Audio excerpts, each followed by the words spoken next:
નમસ્કાર દર્શક મિત્રો, ન્યૂઝ સ્નેપમાં આપનું હાર્દિક સ્વાગત છે. હું છું મેઘા અગ્રવાલ અને જોઈએ આજના સમાચાર.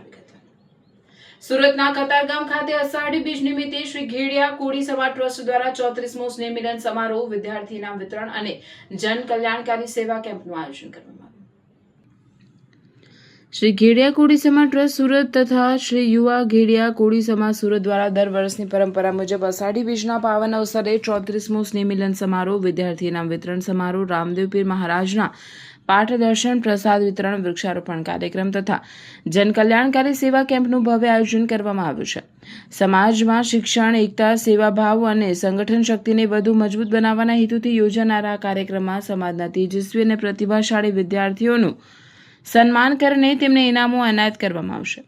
સાથે જ પર્યાવરણ સંરક્ષણના સંદેશને જન જન સુધી પહોંચાડવા માટે વૃક્ષારોપણ કાર્યક્રમનું પણ આયોજન કરવામાં આવ્યું છે. જન કલ્યાણકારી સેવા કેમ્પમાં આયુષ્યમાન ભારત કાર્ડ બનાવવા તથા રિન્યૂ કરવાની સુવિધા, સરકારની વિવિધ જન કલ્યાણકારી યોજનાઓ અંગે માર્ગદર્શન, જરૂરી દસ્તાવેજોની માહિતી તેમજ લાભાર્થીઓને સ્થળ પર જ સહાય ઉપલબ્ધ કરાવવામાં આવશે.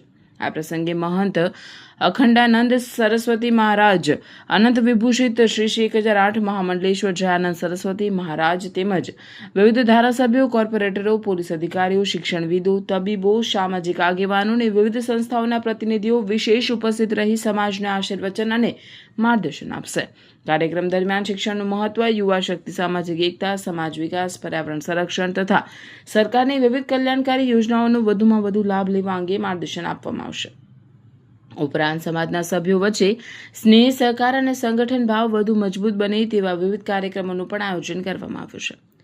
શ્રી ઘેડિયા કોળી સમાજ ટ્રસ્ટ સુરત તથા શ્રી યુવા ઘેડિયા કોળી સમાજ સુરત દ્વારા સમાજના તમામ ભાઈઓ બહેનો, યુવાનો, વડીલો તેમજ વિદ્યાર્થીઓને પરિવાર સાથે મોટી સંખ્યામાં ઉપસ્થિત રહી કાર્યક્રમને સફળ બનાવવા, વિદ્યાર્થીઓને પ્રોત્સાહિત કરવા અને જન કલ્યાણકારી યોજનાઓનો લાભ લેવા હાર્દિક આમંત્રણ પાઠવવામાં આવ્યું છે. રિપોર્ટર નૈતિક રેશમવાળા, સુરત. આજનો અમારો કાર્યક્રમ છે વિદ્યાર્થીઓના સ્નેહ મિલન સમારોહ, પછી એને પ્રોત્સાહિત ઇનામ અને વડીલોનું સન્માન અને નાની બાળાઓનું સ્વાગત ગીત અને એક એક્શન ગીત રાખેલું છે જે સાંસ્કૃતિક રીતે, અને આયુષ્યમાન કાર્ડ કે જે આપણા સમાજના કોઈ પણ ભાઈઓને ન હોય તો એને મળી રહે એના માટે અમે પણ એનું પણ એક આયોજન કરેલું છે. ખાસ કરીને આજના યુવાધનને મારો એ જ સંદેશ છે કે જેમ બને તેમ પોતે આગળ વધે, પ્રગતિ કરે અને સમાજને ઉપયોગી રહે અને વ્યસનથી મુક્ત રહે. બસ આજના મારા યુવાધનને એ જ સંદેશો છે. મારું નામ ગોકલ ભૂપતભાઈ જંગાભાઈ, હું ઘેડિયા કોળી ટ્રસ્ટ પ્રમુખ તરીકે ફરજ બજાવું છું. આજના કાર્યક્રમ વિશે જણાવો.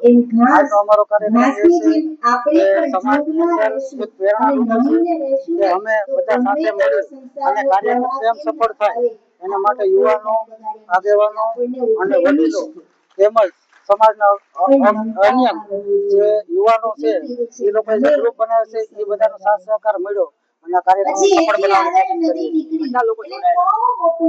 અમારા કાર્યક્રમની અંદર 1500 થી 2000 લોકો જોડાયેલા છે.